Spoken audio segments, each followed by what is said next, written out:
Hi, I'm Henry Evans, Managing Partner of Dynamic Results, and today I'm going to talk to you about risk assessment, or I think if we put it in more pragmatic terms, threat assessment. You're probably used to hearing us talk about softer subjects like emotionally intelligent leadership and how to build accountability in your culture. But when we're helping an organization formulate and execute their strategic plan, we do that using a method that we developed.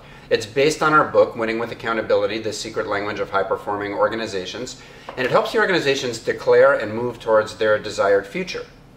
As part of that process, they need to think about all the threats and obstacles that might get in the way of implementing that plan.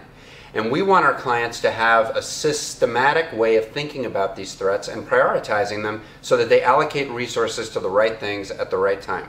We think that these threats can be categorized into three basic categories. The first one we call incubating. An incubating threat is one that hasn't yet manifested and it may not be visible, but you have some data or an idea or perhaps just an intuitive feeling that tells you that it may be a threat to your plan. And we think that in those cases you should be looking at them. The next higher level of threat is what we call an emerging threat. This is a threat that has manifested, but it may not be directly impacting your organization at this time. An example might be that you see a trend emerging in the marketplace that's adversely affecting some of your competitors, and you've been safe so far, but you know it's going to come and get you too at some point. The highest level of threat is what we would call an acute threat. So to use a quick metaphor, if I were in a restaurant and there was a guy on the other side of the room and I thought, maybe because somebody told me or I just got that primal instinctive feeling that he was going to come across the room and punch me in the face, we would call that an incubating threat. It has not manifested. Now, if the guy gets up and starts moving towards me in a threatening manner or says something threatening, we would call that an emerging threat. Now, if he comes up and actually swings and perhaps connects, that's an acute threat. I'm now being impacted by a threat, and that's the most severe kind. We think that there's an appropriate level of response for each of these escalating levels of threat.